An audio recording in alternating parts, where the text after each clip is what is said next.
The rain hit the windshield like a countdown. Dr. Elijah Brooks gripped the steering wheel as his car sliced through traffic, hazard lights flashing, horn cutting through the night. The digital clock on the dashboard glowed red. 2:17 a.m. Every second felt like it weighed a pound. Come on, he muttered. His phone buzzed again on the passenger seat. He didn't need to look. He already knew what it said. Passive internal bleeding. E-to-2OR critical. Elijah was one of the best trauma surgeons in the city, out in black and brilliant in a hospital that still whispered about him like he was an exception instead of the standard. Tonight, the IR had called him in personally. Not scheduled, not optional. Someone was dying and he was late. He took the next intersection too fast. Red and blue lights exploded behind him. Damn it, Elijah breathed, pulling over immediately. His heart slammed, not from fear of the police, but from the clock still ticking in his mind. He rolled down the window, already reaching for his hospital ID. Two officers approached slowly, hands near their holsters. License and registration, the taller one said, voice flat. I'm a trauma surgeon, Elijah said quickly. I'm being called into emergency surgery right now. Someone's bleeding out. The shorter officer glanced at the car, then at Elijah. You were speeding. Reckless driving, I understand, Elijah replied, forcing calm. But if I don't get there, step out of the vehicle, sir. Elijah froze for half a second. I really don't have time for this, he said carefully. Please, you can escort me out of the vehicle. Elijah swallowed and opened the door. Rain soaked his scrubs instantly. He held up his ID. Mercy General Hospital. Trauma surgery. The taller officer barely glanced at it. Hands on the hood. Elijah's chest tightened. Officer, he said, voice controlled, but urgent. Someone is dying. So was the pedestrian you could have hit. The officer snapped. They cuffed him. Metal clicked shut around his wrists. Time slowed. Thick and unbearable. My patient, Elijah said.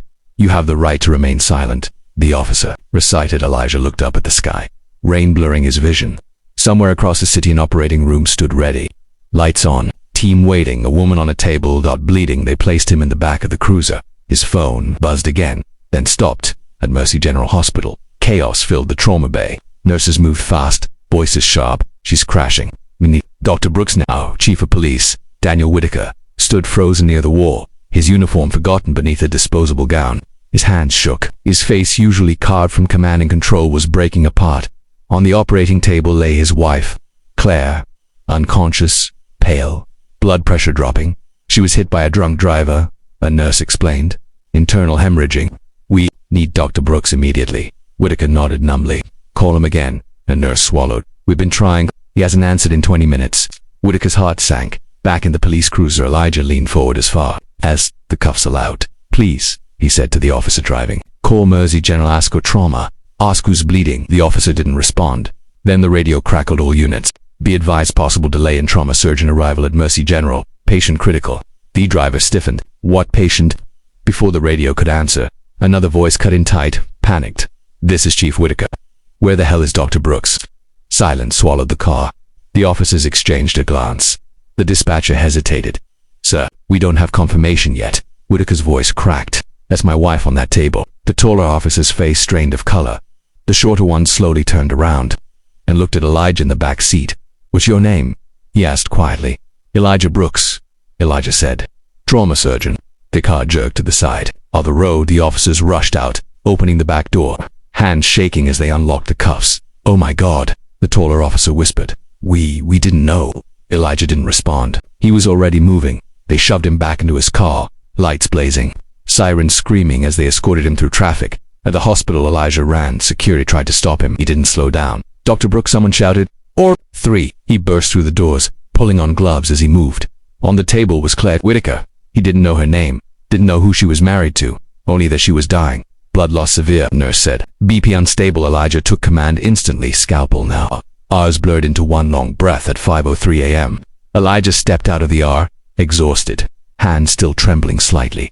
Chief Whitaker stood up so fast his chair scraped the floor. She's alive, Elijah said quietly. She'll need time, but she made it. Whitaker broke. He grabbed Elijah in a tight, desperate embrace. Thank you, he choked. Thank you for saving my wife. Elijah stiffened for a moment, then gently pulled back. I was detained on my way here, he said calmly.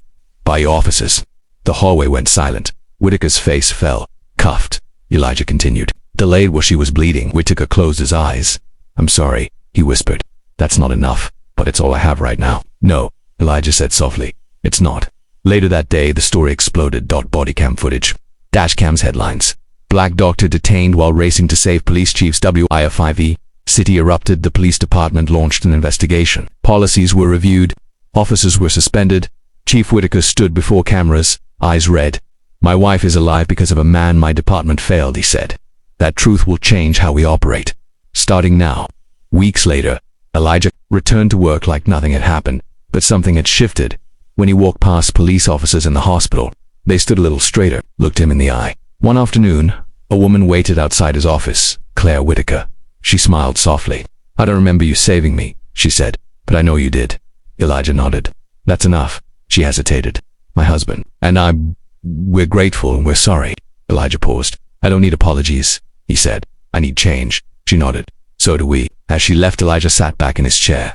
Exhaustion settling deep, but so did something else. Hope, because sometimes the truth arrives wrapped in pain, and sometimes saving one life is enough to expose a system and begin to heal it.